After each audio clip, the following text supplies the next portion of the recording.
Lesson 12. Dominant Desire, Sovereign Will. Aphorism 17 informs us that three principles, substance, motion, and consciousness, are equally under law. The leading scientific minds of the day hold that the reign of law is operative, not only over matter and motion, but also over mind. There are but few psychologists who hold otherwise, although a few are reluctant to admit that the operation of human volition are caused, and such therefore hold on to the old dogma of causelessness, although candidly admitting that the only other alternative is the theory of chance. This reluctance may be explained by the influence of the old theology, which held that the admission of cause in volition would annul the doctrine of free will, in a sense of free choice, and would destroy man's moral responsibility.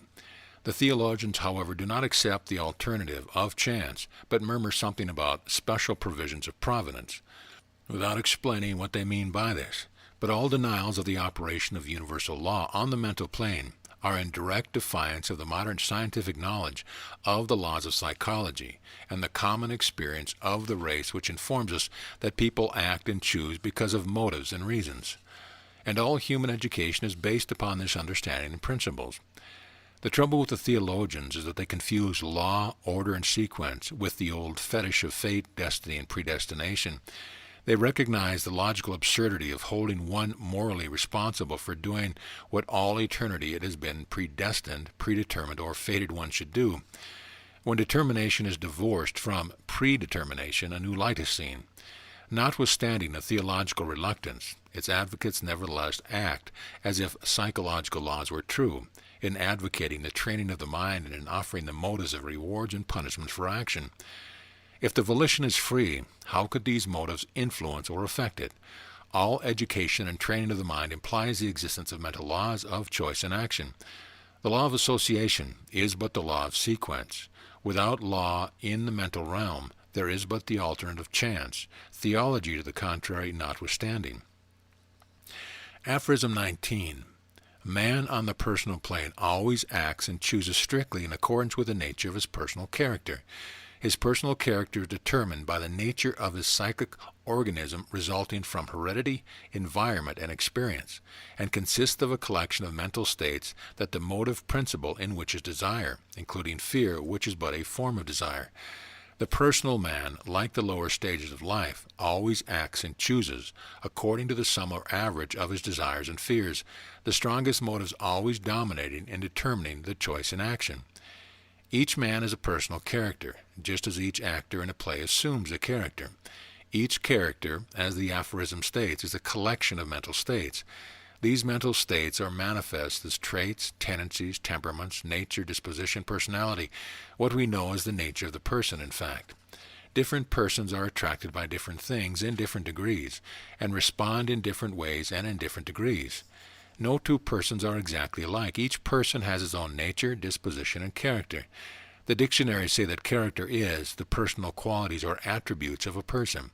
Each character has its personal collection of feelings, desires, wants, inclinations, likes and dislikes, habits of thought, capacity for thought, degree and character of will, etc.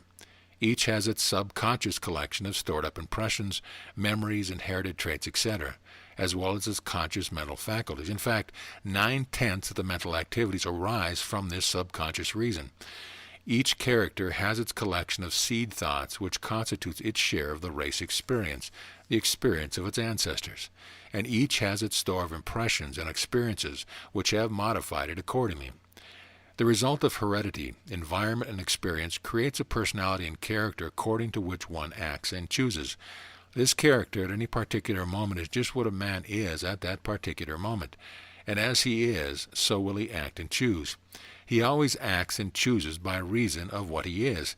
On the personal plane, he cannot act differently, and what he is, his character at the moment, always has as its motive power the sum or average of his desires and fears. This is the point at which we must consider the objections of the free will theologians, who will not admit that man acts and chooses according to the sum and average of his desires and fears. These people put forward the three leading proof that man does not so act and choose. Let us consider them briefly in detail. They are as follows. 1. That one may refuse to act on a desire or fear, however strong. He may oppose his will to the desire or fear and defeat its power. This statement is unquestionably true. but the explanation is that in so willing not to act upon a desire, he is really acting upon other and stronger desires or fears which urge him not to do the thing in question. Each desire is a motive, and the strongest motive dominates and decides, but he will not to act. He must first desire or want to refrain from the act, or else fear to act. In short, he must want not to more than he wants to. Instead of disapproving the action of desire, it affords a very good proof. He chooses to do that which he wants to do most strongly. 2. That one may choose to act upon a higher desire rather than upon a lower one, to act from a higher motive than from a lower one. This also is unquestionably true. But what is the higher desire and the higher motive but another form of desire? If the higher is stronger, it conquers. If the lower is stronger, it conquers. Whichever is felt by the man to be the most desirable according to his reason, experience, and feeling is the strongest motive. Sometimes the scale are very evenly balanced, and it requires but a mental speck of dust to tip it one way or the other. But this does not disapprove the rule, it only emphasizes it. 3. That one has the evidence of his consciousness that he is free to act as he pleases, or to choose between two or more different courses of action. One feels most strongly that he has the freedom of choice in action. This is the proof considered unanswerable by the theologians.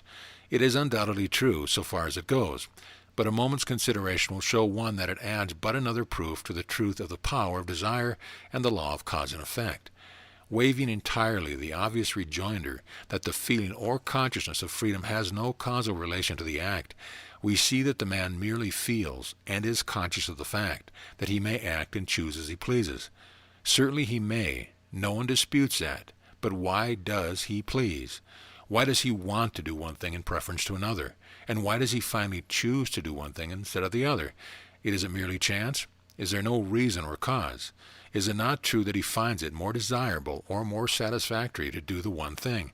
Does he not weigh the motives, reasons, feelings, and desires by the light of his own reason, experience, nature, and character, and then decide in favor of the most desirable course? His will is free, of course, but his desires, feelings, please to, and choose to, depend upon elements of his character, and the strongest motive, conscious or subconscious, wins the day. Between two things or objects, one chooses that which appeals to him as the most desirable, that which he wants most or fears least. Many will object that if this be true, it is unjust to punish one for doing what he must do according to his character. This objection arises from the old conception of fate and predestination, which held that a man must do a certain thing, in spite of all that might tend to prevent. This, of course, would make an all punishment a rank injustice and an absurd proceeding. But the doctrine of cause and effect does not so hold. On the contrary, it holds that one's character may be and is changed, modified, and altered by the restraints placed upon certain actions. These afford new motives for actions or non-action. The theory of human law, at least, is not that one shall be punished for wrongdoing in the spirit of wrath or vengeance, but that the punishment shall act as a deterrent, warning, and restraining motive to prevent the recurrence of the act on the part of the criminal, and to prevent others from making the same mistake. It is society's method of protecting itself, not a system of revenge. The very fact that the penalties of the law serve to deter some from wrongdoing is but a proof that the strongest motive dominates. The birch prevents the schoolboy from misbehaving, though he so desires very much. He fears to incur punishment more than he desires to misbehave. We may blame people for acting wrongly because we regret that their characters are not better developed, or that their judgment was not more perfect. We often make the mistake of blaming effect instead of cause. Would it be just to blame or to punish if our acts resulted from chance? In the same way, remorse and regret mean that we realize that what we did or choose was not wise or desirable, as seen in the light of subsequent events. We regret that the higher, nobler, or wiser motives were not dominant or feel sorrow at the result of our action. The latter feelings are often cited by those who deny cause and effect on the mental plane. But what indeed would be the reason for regret and remorse if our actions had been decided by chance instead of by causes? If we remove causes, we are in the hands of chance. Would that be a desirable exchange? If we deny law, we must attribute all actions to chance. Summing up the fact of dominant desire, it may be said that people act in accordance with the line of the greatest satisfaction. The greatest satisfaction depends entirely upon the nature of the person, his character, which is regulated by his tendencies, disposition, inherited qualities, result of his experience, environment, education, training, history, etc., all of which, of course, have other causes behind them.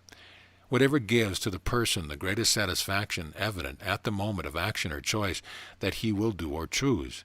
This is the rule. Test it most rigidly by applying it to your own acts and decision, and those of others. But in so testing, do not overlook the effect of habit as crystallized desire, nor the effect of fear as negative desire. When two desires are otherwise equal, the one most habitual will win the day. The element of fear or aversion is but a desire not to, or to avoid or get away from. Compulsion by others may result in action through fear, and one often refrains from manifesting a desire because he fears to pay the price. Did you ever make a choice or perform an act which gave you the least satisfaction, or which you knew to be the most undesirable under all the circumstance of the case? If you did so, why did you do it? If you yield to suggestion, desire, reason, or will of another person, against your own inclination and judgment, what is this but the line of least resistance which gave you the least trouble or dissatisfaction at the moment, and which the negative desire of fear had its effect? In the case of hypnotic influence, or the domination of one's will by another by any means, the rule is not broken, for the stronger person's will influences and arouses the desire of the weaker person. Even in this case, desire or fear is the motive of action or choice. In considering the subject, remember that the aphorism said, "The sum and average of his desires, the strongest motives always dominating in deciding the choice and action."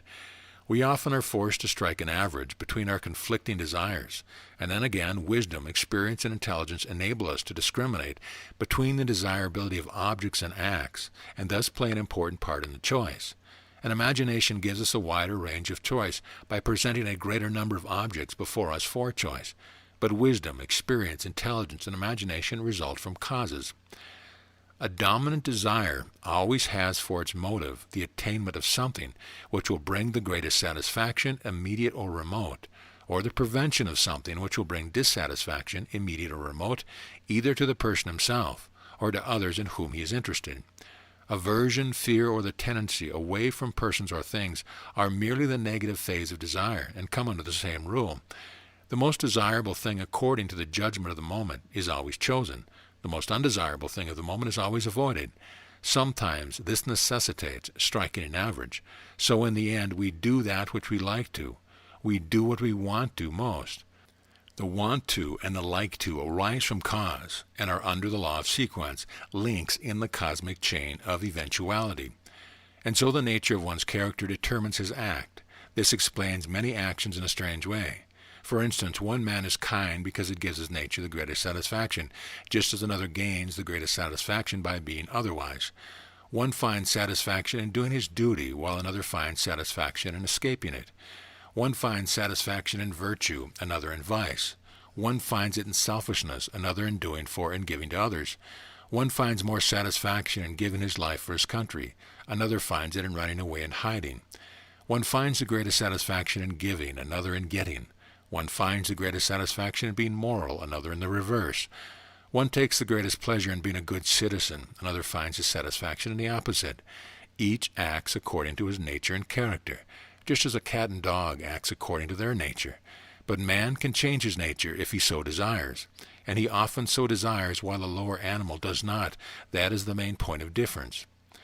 We have laid much stress upon this subject of dominant desire, because we wish to awaken you to a realization, perhaps for the first time, of what an important part desire plays in the choice and actions of the man on the personal plane of life. How much enthralled to its race. When one realizes his bonds, he is in a position to work to rid himself of them. It is only when the slave realizes that he is a slave that thoughts of freedom come to him. There is a plane above that of personality, a plane in which positive will takes the place of desire. Sovereign will is above dominant desire. Listen to the aphorism. Aphorism 20. When man attains individuality, egohood, he enters upon the plane of will and rises above the plane of desire.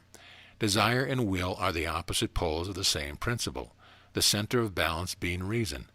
On the plane of will, though one still remains under law, yet he may learn to use law instead of remaining passive to it. He may learn to oppose law to laws. He may learn to create desire by will as well as to restrain and master desire by will. Furthermore, and this is the greatest of all, he may learn to will to will. He may learn to complete the circle of will. He may learn the secret of the excluded middle. When this last secret is learned, man is well on the road to mastery.